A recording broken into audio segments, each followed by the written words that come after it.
Now, the BJP MP of Udupi Chikmagalur has reacted to the Bijapur hostel horror where girls were subjected to sexual harassment. The MP has questioned the wisdom of the authorities employing male wardens for residential girls' school. She has asked the authorities to ensure that only women wardens are employed in girls' schools.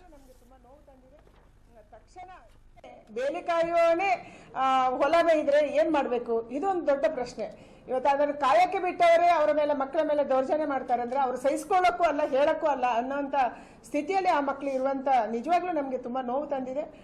ತಕ್ಷಣ ಇವರಿಗೆ ಕಠಿಣವಾದಂತ ಶಿಕ್ಷೆ ಆಗಬೇಕು ಮತ್ತು ಎಲ್ಲ ವಿದ್ಯಾರ್ಥಿ ನಿಲಯಗಳಿಗೆ ಕೂಡ ಅಲ್ಲಿರುವಂತ ಪುರುಷರನ್ನು ತೆಗೆದುಹಾಕಬೇಕು ಮತ್ತು ಜವಾಬ್ದಾರಿಯುತ ಮಹಿಳೆಯರನ್ನ ಹಾಕಬೇಕು. ಬಹಳ ಕಡೆ ಇದು ಯಾವುದೋ ಮಹಿಳಾ ಜೈಲುಗಳಲ್ಲಿ ಮಹಿಳಾ ವಿದ್ಯಾರ್ಥಿನಿ ನಿಲಯದಲ್ಲಿ ಮಹಿಳೆಯರು ಕೂಡ ಹಲವಾರು ಸಂದರ್ಭದಲ್ಲಿ ಇದರಲ್ಲಿ ಪಾಲುದಾರರಾಗಿರುವುದು ನಮಗೆ ಗೊತ್ತಾಗುತ್ತೆ. ಅದಕ್ಕೆ ಬಹಳ ಜವಾಬ್ದಾರಿಯುತವಾದಂತ ಸಮಾಜದಲ್ಲಿ ಗಣ್ಯರಿರುವಂತ ಮಹಿಳೆಯರನ್ನ ಅಲ್ಲಿ ಪ್ರತಿದಿನ ಹೋಗಿ ಪ್ರತಿ ವಾರ ಹೋಗಿ ವೀಕ್ಷಣೆ ಮಾಡೋದಕ್ಕೆ ಕೂಡ ಅವಕಾಶ ಮಾಡಿಕೊಡ್ಬೇಕು. ಆವಾಗ ಮಾತ್ರ ಇದು ಕಂಟ್ರೋಲ್ ಮಾಡೋಕ್ಕೆ ಸಾಧ್ಯ.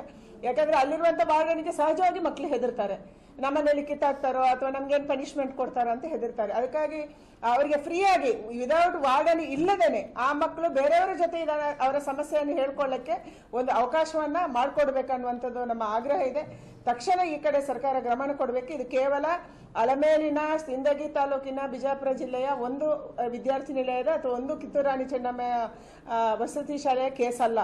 ಬಹಳ ಕಡೆ ಇಂಥದ್ದು ನಡೀತಾ ಇರಬಹುದು, ಆದ್ರೆ ಮಕ್ಕಳು ಹೇಳ್ಕೊಳ್ಳಕ್ಕೆ ಹೆದರ್ತಾ ಇದ್ದಾರೆ. ಅದಕ್ಕೆ ತಕ್ಷಣ ಈ ಕಡೆ ಸರ್ಕಾರ ಗಮನ ಕೊಡಬೇಕನ್ನುವಂತ ಆಗ್ರಹವನ್ನು ನಾನು ಮಾಡ್ತಾ ಇದ್ದೀನಿ. In fact, the MP over there is stating that one is women wardens should have been employed, especially in the girls' hostel and not men.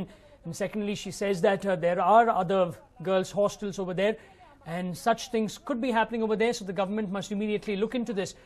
Meanwhile, all the students have returned to the hostel. After the news on the incident broke, the parents of the girls had taken them back home. Social Welfare Minister H. Anjaneya will be visiting the hostel, that is, soon. Now, the Congress demanded a debate on the tussle between N.R. Ramesh and T.V. Prabhu.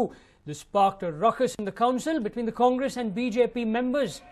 Over 20 BJP corporators are staging a protest in front of the BBMP headquarters, condemning the attack on Yedur corporator N.R. Ramesh. Corporators of Yedur and Sudam Nagar, N.R. Ramesh and T.V. Prabhu were involved in a scuffle at Jayanagar yesterday. Commissioner Vijay Kumar had summoned both the corporators to investigate the matter pertaining to Pai Vaibhav Hotel and the property beside it on Siddhaya Road. During investigation, the two had a verbal war which soon turned into an ugly physical fight between them.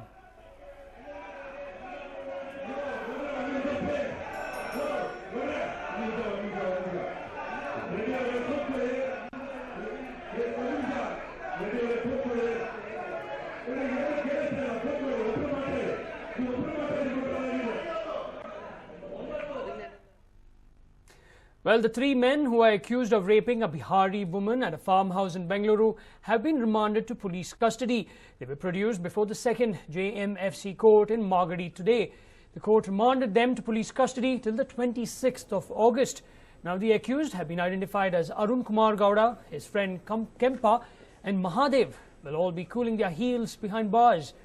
Now, three persons, including the son of an office bearer and KMF, were arrested by the Ramnagara District Police on Wednesday night for the alleged gang rape of a 22-year-old saleswoman. She was allegedly raped at a farmhouse near Tippagondanahalli Reservoir.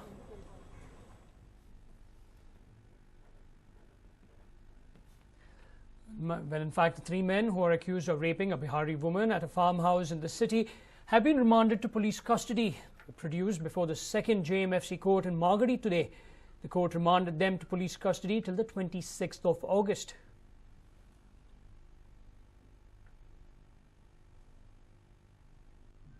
Now, in a really heart-wrenching case, a techie came under a train but kept his wits to dial for an ambulance.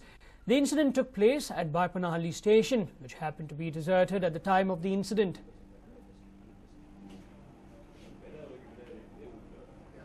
The victim has been identified as 24-year-old Nasir, who directed the ambulance driver because the place was deserted at the time of the incident.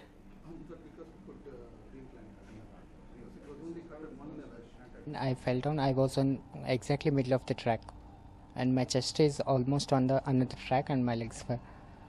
If the train came suddenly, if I had in that same position, it would have been on my chest. I just rolled for a few meters, and I made myself in the middle of the track, but I couldn't take out my legs on the track. Suddenly it went. It was moving. I just kept calm myself and thought, okay, if I get up, I will die definitely. Okay, let's be calm for a few seconds. The train went, and I got up, and I seen my legs. It was totally crashed up, and I relaxed first. I didn't took tension. I didn't got any tensed.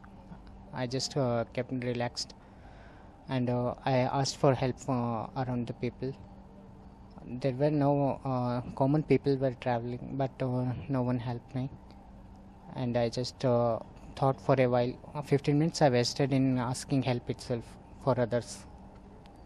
Then again I relaxed and thought, why should I ask someone? I can give a call. I having a mobile. And then I gave a call for ambulance, and I gave address.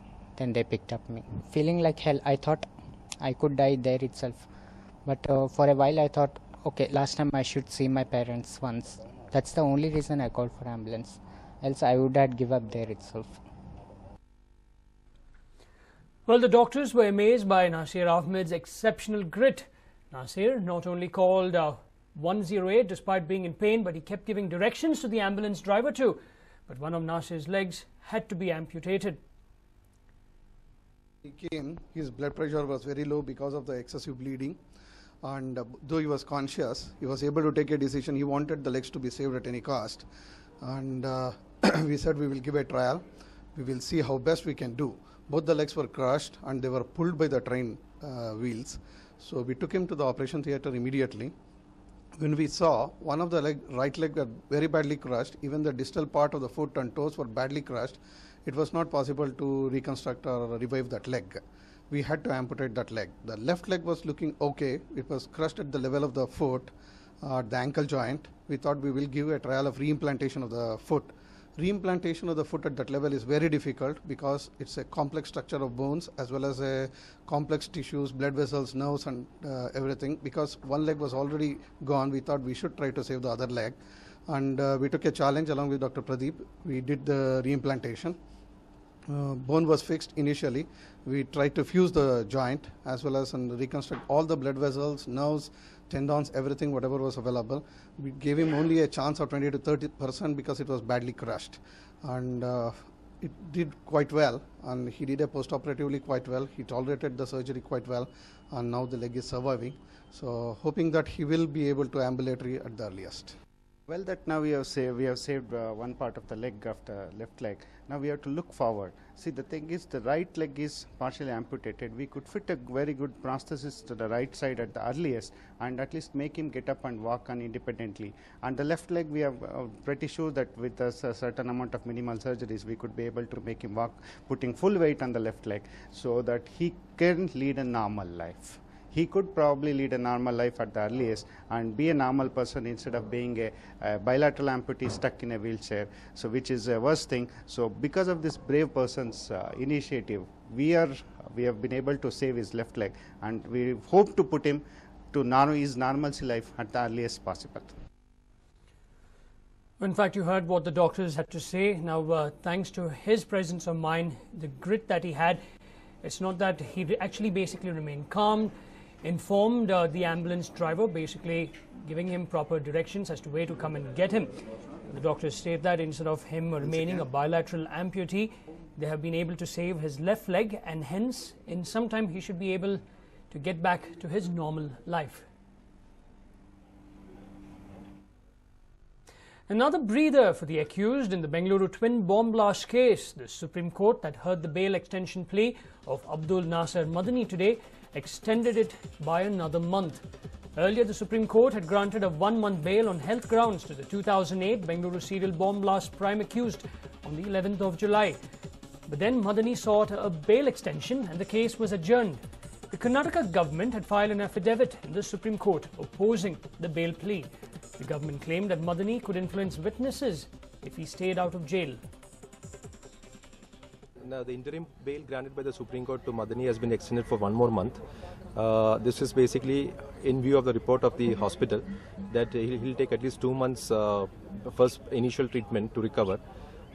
No, 1 month is already over, so court has extended for another 1 month more. And at the end of that particular period, court has asked us to go to the hospital and get a report and place it before the court so as to evaluate his health condition. Today, the Karnataka government raised an argument that Madani is having at an average 10 visitors every day. But court said there is nothing unusual about it. And in India, every patient, particularly a patient, always receives visitors. And 10 visitors a day is nothing unusual. Even Chief Minister of Kerala visited Madani. This was also not unusual according to the Supreme Court. And he said, if the person is on bail, then he is at liberty to receive any sort of visitors. Now the court will consider this matter after 1 month, and we will actually submit some medical reports also at the end of this month. Well, the Congress is taking a tough stand against Prime Minister, who are accused of deliberately misusing government platforms to malign non-Congress chief ministers. The row has sparked controversial reactions from all quarters, with the BJP slamming the Congress CMs. The latest to react on the issue is former Chief Minister B.S. Yediyurappa. Speaking from Shimoga, he said that Siddaramaiah is wrong to call PM as Hitler.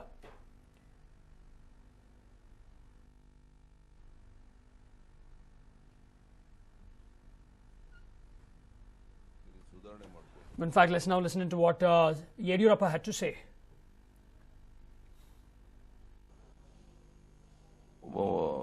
ಹಾಲಿ ಮುಖ್ಯಮಂತ್ರಿ ಪ್ರಧಾನಿಯವರನ್ನ ನೇರವಾಗಿ Hitler ಅಂತ ಕರೆಯುವಂತದ್ದು, ಮತ್ತೆ ಸಂವಿಧಾನದ ಚೌಕಟ್ಟಲ್ಲಿ ಪ್ರಧಾನಿಯಾದ ವ್ಯಕ್ತಿಯ ಫೋಟೋವನ್ನು ತನ್ನ ಕಚೇರಿಯಲ್ಲಿ ಹಾಕೊಳ್ಳದೇ ಇರುವಂತದ್ದು, ಇವೆಲ್ಲವೂ ಸಹ ಎಲ್ಲೋ ಕೇಂದ್ರ ಸರ್ಕಾರದ ಜೊತೆ ಘರ್ಷಣೆಗೆ ಇಳಿತಾ ಇದ್ದಾರೆ ಅಂತ. ಇದುವರೆಗೆ ಸ್ವತಂತ್ರ ಭಾರತ ಇತಿಹಾಸದಲ್ಲಿ ಈ ರೀತಿ ಯಾವ ಕಾಲದಲ್ಲಿ ಯಾರು ನಡ್ಕೊಂಡಿರಲಿಲ್ಲ.